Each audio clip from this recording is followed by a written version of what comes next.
They say money doesn't buy happiness. We've all heard that saying, right? So why don't we believe it? Why don't we live by that statement? I think many of us truly believe the opposite, that money does buy happiness. I mean, how else can we justify the amount we spend on clothes every quarter, gadgets every month, or entertainment every week? What if we flip this well-known statement on its head? What if we say that happiness comes from money? But I'm not talking about cash in the bank. I'm not talking about gold bars. Let me explain by telling you a story. Here are the pictures of my grandparents when they were young. They look pretty good, right? Nice clothes, great hair. My grandparents were lookers. My great-grandfather owned a pharmaceutical company. He lived in a mansion in the central area of a metropolitan city. He didn't just have a house. He had a nearby bungalow too, where the people he hired to help the family stayed. My grandpa received very good education since a young age. He became a Fulbright scholar, studying in the United States. Then he met my grandma, whose father also studied economics in a renowned university and working as a C-suite executive in a bank. Everything was going well until my great-grandpa died in an accident. He fell down a staircase. It was traumatic for my family, not just emotionally, but also financially.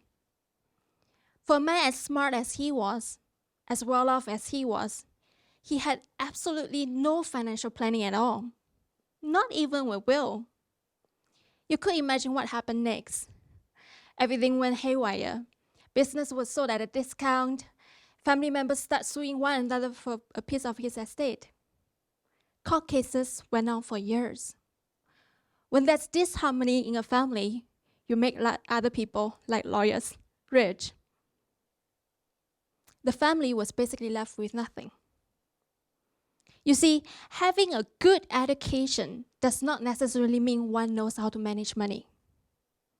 My family sold assets without realizing its potential value. It hurts my stomach to think of the time when my grandparents came back and told me that they purposely sold a property to a non-family member at a spiteful price of $200,000 just to make their siblings angry. Well, the joke is clearly on them because today that property is worth well north of $200 million. Now everybody should be angry.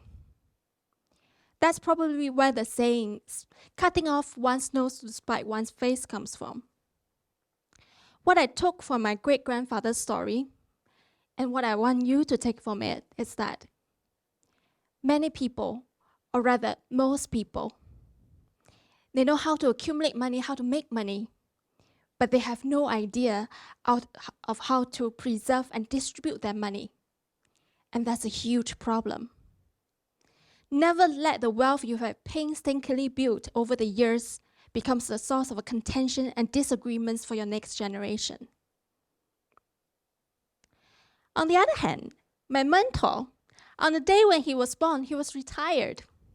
You might be thinking, how is that possible? Here's how. His parents had the foresight of investing an annuity plan for him, which meant that he would have a steady stream of income for the rest of his life. So thanks to this early planning, my mentor didn't have to worry about financial insecurity. Instead, he spent all his time pursuing his passions as a full-time student. He has 3 masters, 1 PhD, and 1 doctorate. He's well known for his career achievements, and he's a great philanthropist as well. On top of that, he still has time to hang out with cool people like me. It's not just me. He's also helped many others to achieve the same level of financial security that he has. I love the saying of his. Imagine you have a tree. The tree is strong because the roots are strong. The roots of the family is the income that the family has. The tree of the family is the assets that the family has. So if you cut the tree from the top while the roots are still strong, the tree will grow back. But if you cut the roots, the strongest tree will also fall down. Pretty powerful stuff. You see, most people, they focus on asset protection, asset accumulation, and asset distribution, when what we should focus on is income protection, income accumulation, and income distribution. Because it's impossible for everyone in a family to know how to manage money. In fact, most people don't know how to manage money. So if you pass down the asset as a lump sum, someone in the family will squander it away. But if you pass down the income, even if they have no idea of how to manage money, they will still be able to survive. Some people say that they will never leave anything to their children other than a good education and good values, because with that, they should be able to make it on their own. But remember what I said in the beginning of the talk. What if happiness comes from money?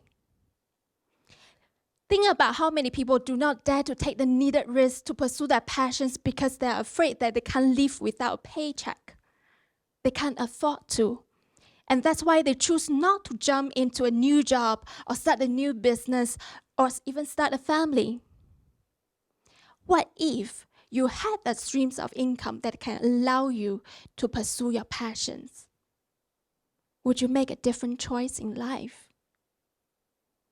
Now you see what I'm talking about when I say that happiness can come from this kind of money, passive income. The income stream is power, and your education and your values will tell you where to use that power. So combine all these elements, a good education and good values, plus income, the power. The impact you can create in society is strong. And now you might say, but my parents didn't create that stream of income when I was young. I wasn't born retired. Then you should start creating it now. Recently, I watched this movie called Air. How many of you have seen it? Okay, for those that haven't, I don't want to give away too much. Let's just say Michael Jordan is very good at playing basketball and becomes very rich. Yes, I was very impressed by the Nike executives, but I was even more impressed by Michael Jordan's mother, who believed in her son's value and created a $400 million passive income for him, because Michael gets a cut every time when there's a sale of Air Jordan shoes anywhere in the world. She set a precedent for a profit-sharing scheme. Most people would have chosen things like a car. Let's be real, Michael also asked for and got that red sports car. But those whales pale in comparison to the multi-million-dollar passive income. And now you might say, but I'm not Michael Jordan, right? Nike wouldn't create that Air Jordan shoes for me. Then I would say, that's one thing you can do. Get really good at what you do and make sure that everybody knows you are good. Because you can attract a lot of income if you are known to be the expert in your field. And you convert that active income into passive income as early as possible so that you can achieve financial freedom. Spend the time and energy and money to promote your own brand rather than marketing someone else's dream. Speaking of marketing someone else's dream, we know that a lot of people, they've worked very hard to purchase luxury goods. When you are shelling out thousands to get a Louis Vuitton bag, you are helping to market someone else's dream. You are a walking billboard of Louis Vuitton. But instead, if you had invested those money, compound interest would ensure that you will have even more money several years later. Most people will never achieve financial freedom because they have no idea of the value of their time. Their time is controlled by capitalism, not themselves. People who have bought Louis Vuitton bags might not have achieved financial freedom, but definitely have contributed to the financial freedom of Bernard Arnault, the CEO of LVMH, ranked #1 in Forbes. Thanks for the contribution. In summary, if you start protecting and accumulating income streams at a young age, you too will achieve financial freedom and gain back the control of your time and the confidence to pursue what you're passionate about. Your children will also have the opportunity to not to worry about how to make ends meet, but instead, they can decide what makes them happy. Compound interest is the 8th wonder of the world. So with good planning and the magic of compound interest, your income streams will continue to grow, and you will be securing potentially billions of dollars for your children's children. Building wealth day after day, that offers not just a wonderful lifestyle, but peace of mind. That's priceless. Thank you.